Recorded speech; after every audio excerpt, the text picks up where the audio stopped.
बिस्मिल्लाहिर्रहमानिर्रहीम। अस्सलाम वालेकुम स्टूडेंट्स। उम्मीद है आप सब खैर आफियत से होंगे। स्टूडेंट्स, आज हम लोग physics class 10th chapter number 10 की एक्सरसाइज को सॉल्व करेंगे। स्टूडेंट्स, एक्सरसाइज में हमारे पास एमसीक्यूज़ और शॉर्ट क्वेश्चंस होंगे। तो स्टूडेंट्स, सबसे पहले हम स्टार्ट करते हैं मल्टीपल चॉइस क्वेश्चंस यानी कि एमसीक्यूज़ से। याद रहे कि आपके बोर्ड के पेपर में एमसीक्यूज़ का एक अहम पोर्शन होता है। ओके स्टूडेंट, सबसे पहले एमसीक्यूज़ को हम डिस्कस करते हैं। विच of the following is an example of simple harmonic motion. Students, हमने अभी तक सिंपल हार्मोनिक मोशन को पढ़ा है, तो उम्मीद है हम इसमें से अंदाज़ा लगा सकेंगे कि कौन सी इनमें से सिंपल हार्मोनिक मोशन है और कौन सी नहीं है।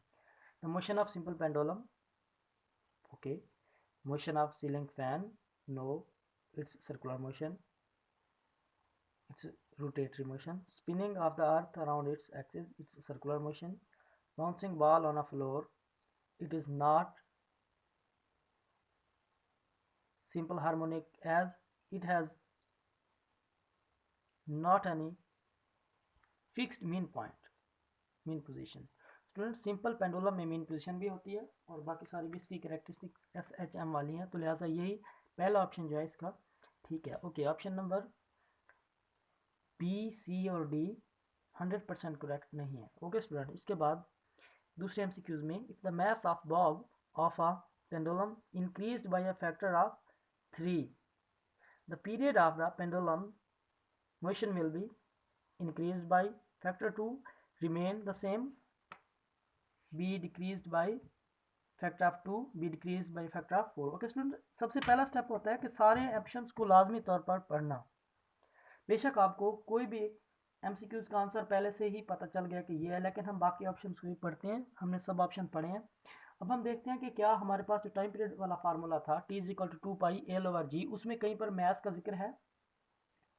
नहीं है। इसका मतलब है टाइम पीरियड के जो फार्मूला है उसमें मैथ्स नहीं है, तो टाइम पीरियड के लिए मैथ्स की कोई भी इंपॉर्टेंस नहीं है, इसलिए हम कहेंगे रिमेन्स सेम। अगर हम मैथ्स बढ़ा भी दें तो उसका जो टाइम पीरियड है उसमें कोई चेंज नहीं आएगा। Okay students, which of the following devices can be use to produce both transverse and longitudinal waves? Students, a string, no. A ripple tank, no. Helical spring, slinky, yes. Tuning fork, no. Okay student, helical spring के बारे में हमने पढ़ा भी है कि वो एक सॉफ्ट स्प्रिंग होता है और उसकी लेंथ भी होती है। उसी को हम यूज़ कर सकते हैं दोनों तरह की वेव्स पैदा करने के लिए, इसलिए इसका जो बेस्ट आंसर है वो है option c. Okay student, MCQs number 4, waves transfer. Waves क्या चीज़ ट्रांसफर करती हैं? एनर्जी, फ्रीक्वेंसी, वेवलेंथ या वेलोसिटी? स्टूडेंट्स, हमने पढ़ा वेव्स ट्रांसफर एनर्जी, तो ऑप्शन जो है ये करेक्ट है। Which of the following is the method of energy transfer? Conduction, radiation, wave motion या ऑल ऑफ दिस? स्टूडेंट्स, हम कंडक्शन और रेडिएशन को भी एनर्जी ट्रांसफर के लिए यूज़ करते हैं, लेकिन इस चैप्टर में हमने ये भी पढ़ा कि वेव मोशन के ज़रिए भी एनर्जी ट्रांसफ़र की जा सकती है, इसलिए ऑल ऑफ दीज वाला ऑप्शन सबसे बेस्ट है। Okay, in vacuum, vacuum vacuum कहते हैं खला को, स्पेस को। All electromagnetic waves have the same frequency, speed, amplitude या wavelength? Okay student, speed, speed आपको पता है मीडियम पर डिपेंड करती है, लेकिन वहाँ पर मीडियम तो है नहीं, इसलिए जिस स्पीड से हम उनको छोड़ देंगे वो उसी में रहेंगी। और बेशक हम कोई भी किस्म की इलेक्ट्रोमैग्नेटिक वेव्स पैदा करते हैं तो वो सेम स्पीड रखती हैं। Okay students, a large ripple tank with a vibrator working at a frequency of 30 hertz produces complete waves in a distance of 50 centimetre. कितनी complete waves? 25 waves. Velocity of the wave कितनी होगी? Okay student, सबसे पहले हमें पता करना है कि वेवलेंथ कितनी है, क्योंकि हमारे पास जो रिलेशन है v is equal to f lambda, यहाँ पर हमारे पास f तो मौजूद है लेकिन लैम्डा मौजूद नहीं है। लैम्डा हम पता लगाएंगे कि कितने डिस्टेंस में टोटल कितनी वेव्स हैं। स्टूडेंट्स, हमने 50 सेंटीमीटर में 25 वेव्स लिए हैं, मतलब कि एक वेव जो है वो 2 सेंटीमीटर कवर करेंगे, इसका मतलब है वेव लेंथ कितनी होगी? 2 सेंटीमीटर। अब v is equal to f lambda के मुताबिक f को हमने लैम्डा से मल्टीप्लाई करवा देना है, यानी कि 30 को 2 से मल्टीप्लाई करेंगे तो 60 सेंटीमीटर पर सेकेंड आंसर आ जाएगा। Okay students, MCQ number 8, which of the following characteristics of water is independent of order? Sorry, characteristics of waves की बात हो रही है। तो स्टूडेंट्स हमने पढ़ा कि स्पीड, फ्रीक्वेंसी, एम्पलीट्यूड और वेवलेंथ, इनमें से सिर्फ फ्रीक्वेंसी इंडिपेंडेंट होती है क्योंकि वो वाइब्रेटर पर डिपेंड करती है और वो मीडियम पर डिपेंड नहीं करती, इसलिए वो बाकी सबसे भी इंडिपेंडेंट होती है। Okay students, the relation between the v f and lambda, students v f is equal to lambda, ये भी गलत है, f lambda is equal to v, ये सबसे बेस्ट ऑप्शन है, तो हमारा ऑप्शन बी जो है ये ठीक है। ओके स्टूडेंट्स, हमारे यहाँ पर एमसीक्यूज खत्म है। अब रिव्यू क्वेश्चंस हम कर लेते हैं। रिव्यू क्वेश्चंस में हमारे पास चैप्टर से ही क्वेश्चन पूछे गए हैं, जो क्वेश्चन चैप्टर में मौजूद है उनको तो मैं सिंपल आपको वहाँ से बता दूंगा कि कहाँ पर मौजूद है, और जिनका आंसर बताना है वो मैं आपको नोट करवा दूंगा। What is simple harmonic motion, what are the necessary conditions for a body to execute simple harmonic motion. Student, पहले क्वेश्चन का तो सिंपल है कि हमारे पास यहाँ पर इसका आंसर मौजूद है चैप्टर के स्टार्ट में ही, जहाँ पर हमने सिंपल हार्मोनिक मोशन की डेफिनेशन पढ़ी है और उसके साथ ही उसकी कंडीशंस भी मौजूद हैं कि सिंपल हार्मोनिक मोशन के लिए कौन कौन सी कंडीशंस जो हैं वो प्रेजेंट हैं। तो ये हमारे पास स्टूडेंट्स सिंपल हार्मोनिक मोशन की डेफिनेशन हो गई, और ये उसके फीचर्स जो हैं यही उसका कंडीशंस के तौर पर भी काम आती हैं। ओके स्टूडेंट, उसके बाद हम क्वेश्चन नंबर 2 में जाते हैं। स्टूडेंट्स, जिन क्वेश्चंस के आंसर बुक में मौजूद हैं वो आपको यहीं से खुद ही नोट कर लेने हैं। ओके स्टूडेंट्स, यहाँ पर हमारे पास क्वेश्चन नंबर 2 जो है, शॉर्ट क्वेश्चन नंबर, वो है think of several examples of motion in everyday life that are simple harmonic motion. Motion of swing, झूले की, okay, motion of pendulum, okay, motion of ball and bowl system. Okay, इस तरह के students आपके mind में भी कुछ examples आ सकती हैं। Vibration of leaves of plants in air, अगर हवा में पत्ते लहराते हैं रेगुलरली तो वो भी वाइब्रेटर मोशन में ही आ जाएगी। इस तरह की स्टूडेंट्स आप बहुत सी एग्जांपल देख सकते हैं। What are damped oscillations, how damping progressively reduces the amplitude of oscillation. Okay students, यहाँ पर डैम्प्ड ऑसिलेशन की डेफिनेशन लिखनी है और किस तरह वो रिड्यूस करता है उसका जो एक दो लाइंस वहाँ पर मौजूद है मैं आपको बता देता हूँ। Damping reduces the energy of the system, so it progressively reduces the motion of the vibrating body and decrease the amplitude of the waves. How can you define the term wave? Simple wave की definition लिखनी है। Elaborate difference between mechanical and electromagnetic waves, chapter में मौजूद है इनका difference, और examples भी साथ लिखनी है स्टूडेंट्स। ये क्वेश्चन तो सारा आपका बुक से हल हो जाएगा। Distinguish between longitudinal and transfer waves with suitable examples. Students, ये हमारे पास इन दोनों वेव्स की डेफिनेशन देनी है और उनकी हमने एग्जांपल दे देनी है। ओके स्टूडेंट, उसके बाद